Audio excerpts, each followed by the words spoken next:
Halo guys, selamat datang kembali di video Sari. Kali ini Sari akan membahas mengenai teman Sari yang berbisnis apartemen.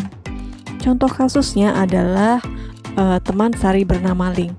Dia mengajukan gugatan, akan tetapi tidak diterima.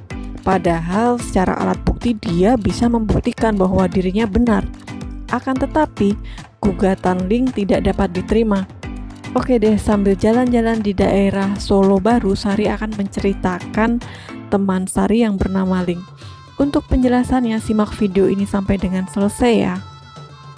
Pada Sabtu pagi saat Sari sedang jogging bersama teman Sari yang bernama Ling di daerah Solo Baru, Ling bercerita kepada Sari kalau kasus perdatanya tidak dapat diterima di pengadilan.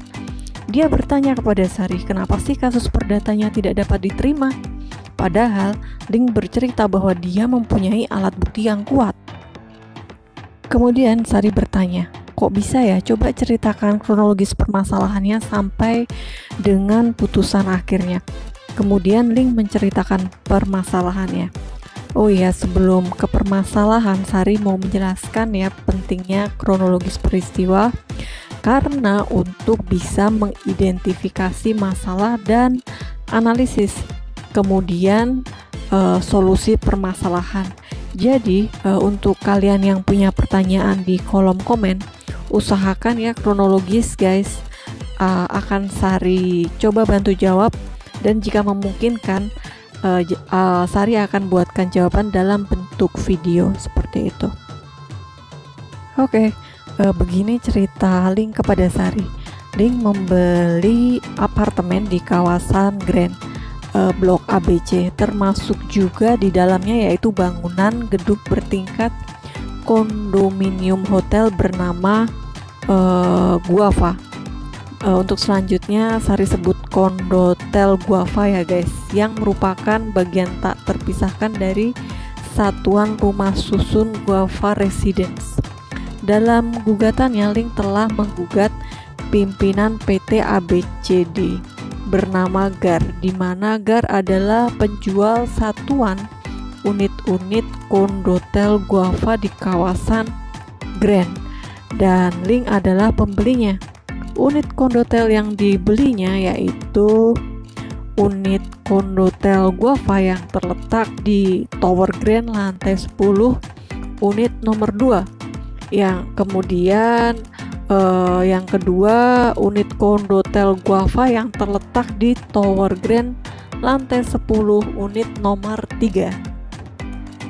Di dalam gugatannya, Ling juga bercerita bahwa Ling sudah membayar lunas semua unit-unit yang sudah Sari sebutkan tadi ya guys kepada PT ABCD. Ling telah melunasi harga pengikatan jual beli unit kondotel Guava. Kemudian yang menjadi permasalahan dalam gugatan Ling adalah sertifikat unit-unit kondotel belum juga jadi dan tidak ada kepastiannya oleh PT ABCD. Karenanya Ling sangat khawatir dan akhirnya ragu-ragu, sehingga kemudian Ling mengajukan gugatan ke pengadilan negeri. Kemudian poin yang menjadi dasar gugatan juga seharusnya unit-unit kondotel ini seharusnya sebagaimana disebutkan dalam perjanjian sudah dilakukan serah terima secara fisik pada bulan Desember 2015. Akan tetapi kenyataannya sampai dengan tahun 2018 belum juga diserahkan oleh PT ABCD. Selain itu juga sesuai dengan perjanjian yang telah disepakati, Ling memperoleh return of investment dari PT ABCD sebesar 20% selama 3 tahun pertama dan 8% per tahun sejak kondotel Guava beroperasi secara resmi, atau sejak Ling melunasi harga pengikatan jual beli unit kondotel Guava. Namun kenyataannya sampai Ling mengajukan gugatan pun juga belum mendapatkan cuan seperti itu. Kemudian sebagaimana yang diperjanjikan, jika PT ABCD terlambat menyerahkan unit kondotel kepada Ling, maka jelas PT ABCD wajib membayar denda keterlambatan tersebut kepada Ling sebesar 3% dari harga pengikatan. Selain return of investment sebagaimana yang diperjanjikan, Link juga berhak mendapatkan profit sharing yang dimulai pada tahun keempat sejak mulai beroperasinya Condotel Guava atau pada saat Link melunasi unit tersebut. Akan tetapi Link belum juga mendapatkan profit tersebut, guys. Link sebelum mengajukan gugatan sudah baik-baik menyelesaikan permasalahannya secara kekeluargaan, baik secara lisan maupun tertulis. Akan tetapi PT ABCD tidak juga segera menyerahkan sertifikat dan serah terima unit Condotel. Kemudian sampai pada akhirnya Link mengajukan gugatan Wan Prestasi karena PT ABCD cedera janji dengan tidak menyerahkan unit Condotel yang sudah dibayar lunas oleh Link, sehingga Link menderita kerugian material. Oke guys, begitu ya kurang lebihnya isi gugatan teman Sari bernama Link. Sekarang yang menjadi pertanyaan adalah kenapa sih Link gugatannya tidak dapat diterima? Padahal secara legalitas dia sudah membayar lunas, semua perjanjian jual beli juga sudah disepakati dan pembayaran juga sudah selesai dan lunas. Akan tetapi Link gugatannya tidak dapat diterima. Sebelum menjawab pertanyaan Link, Sari bertanya dulu tentang alat bukti. Apa saja sih alat bukti yang dimiliki Link? Kemudian Link menjelaskan alat bukti tersebut ada 2 unit Condotel dan itu adalah buktinya bukti perjanjian jual beli nomor 1 adendum atau perubahan nomor 1.2. Kemudian yang unit 2 ada bukti perjanjian jual beli nomor 2 dan ada adendum nomor 2.2 dan di situ tertulis kepemilikan atas nama Odi dirubah menjadi atas nama R, seperti itu. Kurang lebihnya alat buktinya ya guys. Dan Link juga bercerita mempunyai saksi yang menguatkan dirinya dan saksinya adalah lebih dari 2. Setelah Link menjelaskan, kemudian Sari analisa, ternyata pada alat buktinya ada muncul nama Odi dan R. Nah, di situ guys salah satu masalahnya ya. Mungkin buat kalian yang tidak paham hukum pasti masih bingung. Tapi untuk kalian yang paham atau belajar mengenai hukum, kalian pasti akan mengenal asas excellitus consortium.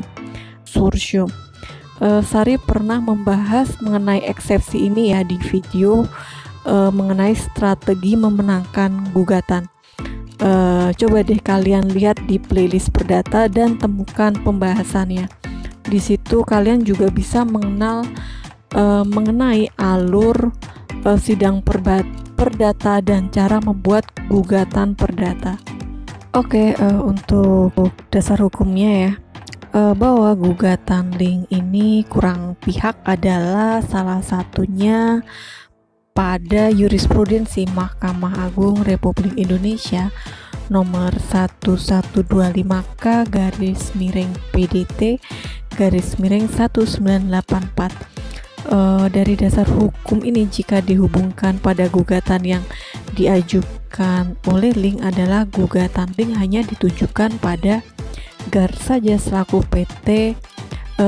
pimpinan PT ABCD, dan gugatan Link tidak menyertakan Odi dan R sebagai orang yang secara langsung tersebut pada alat bukti yang dimiliki. Sehingga dari dasar hukum tersebut, jika dikaitkan pada video ini, maka bisa dikatakan gugatan penggugat atau gugatan Link adalah merupakan gugatan yang kurang pihak, dan oleh karenanya gugatan penggugat haruslah dinyatakan tidak dapat diterima. Begitu guys, kurang lebihnya isi dari jurisprudensinya. Oke guys, untuk kalian yang sedang bisnis apartemen atau bisnis apapun, pastikan dahulu ya legalitasnya sebelum menandatangani sesuatu. Dan untuk kalian yang akan menggugat, pastikan ketelitian kalian dalam membuat surat gugatan agar tidak sia-sia. Kan capek ya, udah kehilangan waktu dan tenaga, ujung-ujungnya gugatan tidak dapat diterima karena kurang orang, padahal alat buktinya lengkap. Kan sayang tuh energinya dibuang sia-sia. Oke guys, pesan dari video ini ya, jangan sampai kalian mengalami kasus hukum seperti yang dialami teman Sari. Sampai ketemu di video Sari selanjutnya. See ya.